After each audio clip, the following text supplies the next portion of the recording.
جب حضرت امام حسن کو زہر دی گئی تو آپ کا کلیجہ پھٹ گیا۔ زہر اتنی زیادہ زہریلی تھی کہ آپ کا کلیجہ 72 ٹکڑے ہو گیا۔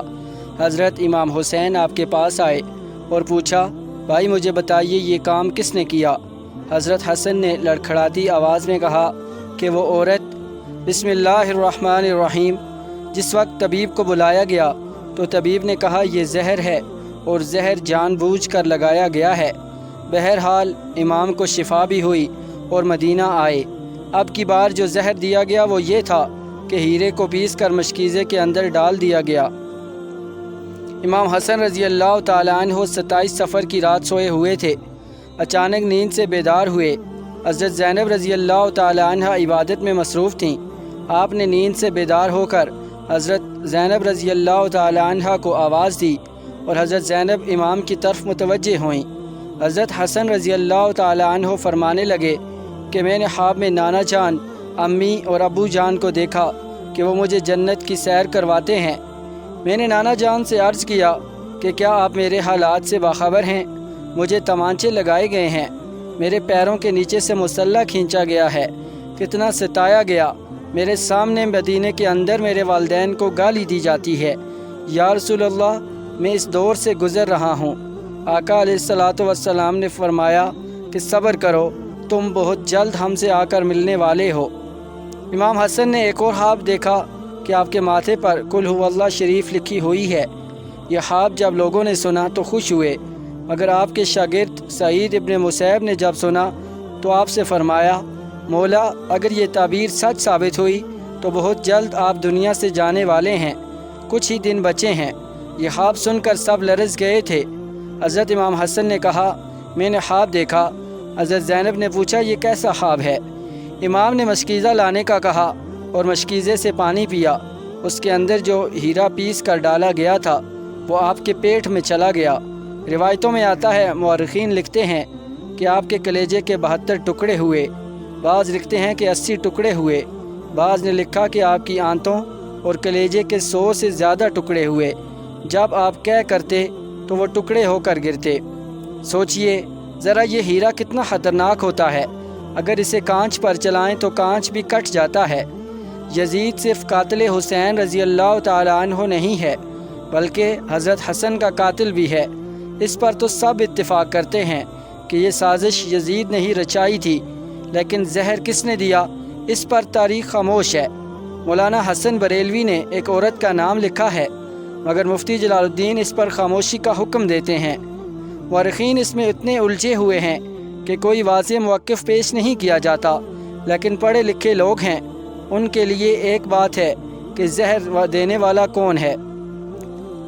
جس وقت ٹکڑے ہو کر گرنے لگے تو امام نے حضرت امام حسین رضی اللہ تعالیٰ عنہ کو بلانے کا حکم دیا تاکہ کچھ نصیحت کر دوں۔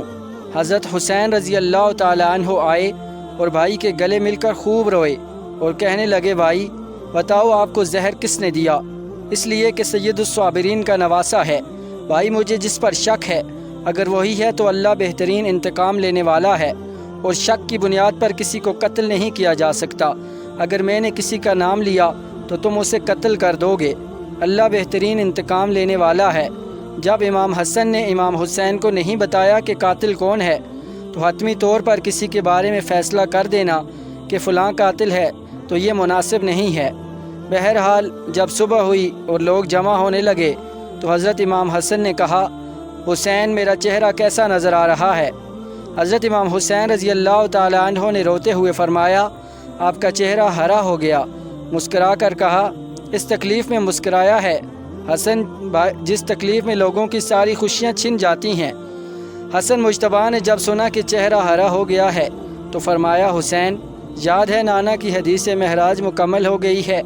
لوگوں نے پوچھا کہ حدیث معراج کیا ہے؟ فرمایا، جب حضور نبی کریم صلی اللہ علیہ وآلہ وسلم معراج پر گئے تھے اور اس وقت ہماری پیدائش بھی نہیں ہوئی تھی تو نانا معراج پر جنت کی سیر کر رہے تھے تو جنت میں 2 محل دیکھے، ایک ہرا تھا اور ایک لال۔ اس وقت رضوان جنت نے کہا، جاتے جاتے اپنے نواسوں کے محل بھی دیکھتے جائیں جن سے پوری جنت کا حسن دوبالا ہوتا ہے۔ حضور نے پوچھا، یہ ہرا کس کا ہے اور لال کس کا ہے؟ تو رضوان نے کہا کہ لال حضرت حسین کا اور ہرا حضرت حسن رضی اللہ تعالی عنہ کا ہے۔ نبی کریم صلی اللہ علیہ وآلہ وسلم نے پوچھا، رضوان یہ بتاؤ کہ لال حسین کا اور ہرا حسن کا کیوں ہے؟ تو رضوان کی گردن جھک گئی اور آنکھوں میں آنسو آ گئے۔ اہل بیت کی محبت میں رضوان جنت بھی روتا ہے، جبکہ جنت میں کوئی رو نہیں سکتا۔ جنت وہ جگہ ہے جہاں کوئی رو نہیں سکتا، لیکن یہ شہادت حسنین ہے، اسے جب بھی یاد کیا جاتا ہے تو رضوان جنت بھی روتا ہوا نظر آتا ہے۔ رضوان کی عرض کرنے کی ہمت نہ ہوئی تو حضرت جبرائیل علیہ السلام آئے اور عرض کی، یا رسول اللہ صلی اللہ علیہ وآلہ وسلم میں بتاتا ہوں، اللہ کے حکم سے یہ ہرا اس لیے ہے کہ حضرت حسن رضی اللہ تعالی عنہ کو زہر دیا جائے گا اور ان کا چہرہ اور جسم ہرا ہو جائے گا، اور حضرت حسین کو کربلا میں شہید کیا جائے گا تو خون کی وجہ سے ان کا جسم لال ہو جائے گا، اس لیے حسن کا ہرا اور حسین کا محل لال ہے۔ دیکھا کہ حضور نبی کریم صلی اللہ علیہ وآلہ وسلم کی یہ حدیث معراج پوری ہو رہی ہے۔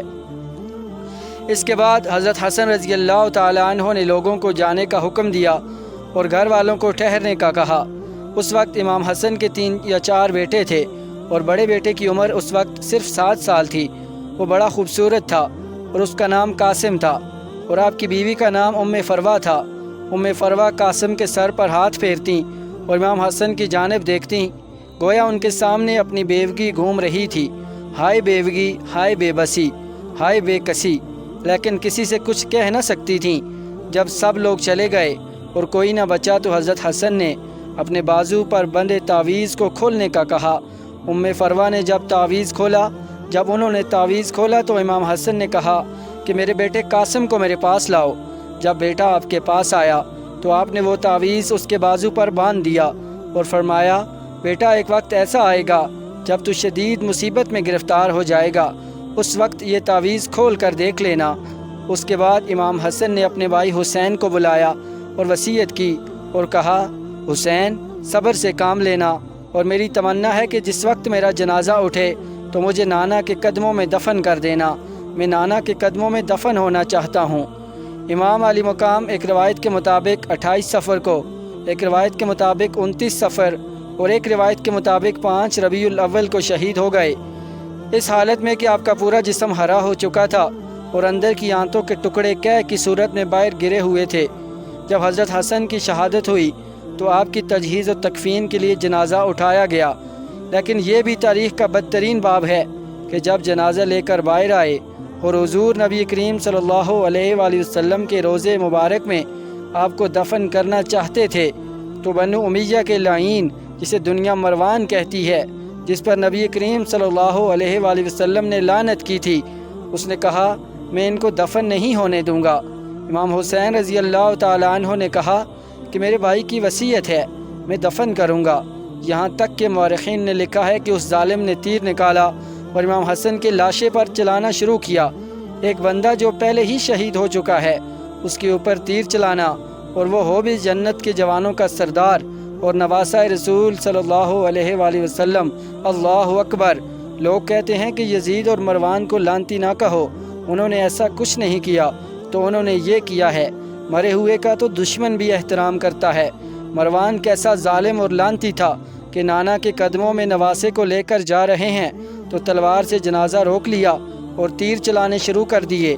بعض روایتیں یہاں تک آتی ہیں جنازے حسن پر تیر چلائے۔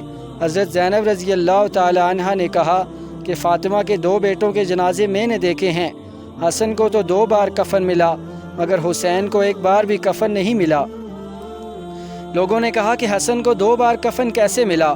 کہا کہ جب مروان نے حضرت حسن کے جنازے پر تیر چلائے تو جسم سے پھر خون بہنے لگا اور کفن خون آلود ہو گیا، تو لوگوں نے کہا کہ ایک اور کفن اس کے اوپر ڈال دو تاکہ خون نظر نہ آئے۔ یہ بھی حضرت حسن کی کرامت ہے کہ وصال کے بعد بھی تیر لگا تو جسم سے خون نکلا۔ کسی نے حضرت امام حسین سے کہا کہ شہزادہ حسن کی وصیت تھی کہ مجھے رسول پاک صلی اللہ علیہ وآلہ وسلم کے قدموں میں دفن کریں، لیکن انہوں نے یہ بھی تو کہا ہے کہ اگر مروان آڑے آ جائے تو مجھے امی فاطمہ کے قدموں میں دفن کر دینا، آپ اس پر بھی عمل کر سکتے ہیں۔ اس کے بعد شہزادہ حسن کو حضرت فاطمہ کے قدموں میں دفن کر دیا گیا۔ اللہ تعالی ہمارے تمام گناہوں کو معاف فرمائے اور ہمیں نیکی کرنے کی توفیق عطا فرمائے، آمین۔ ناظرین، اگر آپ کو ہماری ویڈیو اچھی لگی ہو تو اسے لائک کریں اور مزید ایسی اسلامی ویڈیوز کے لیے ہمارے چینل کو لازمی سبسکرائب کریں۔ شکریہ۔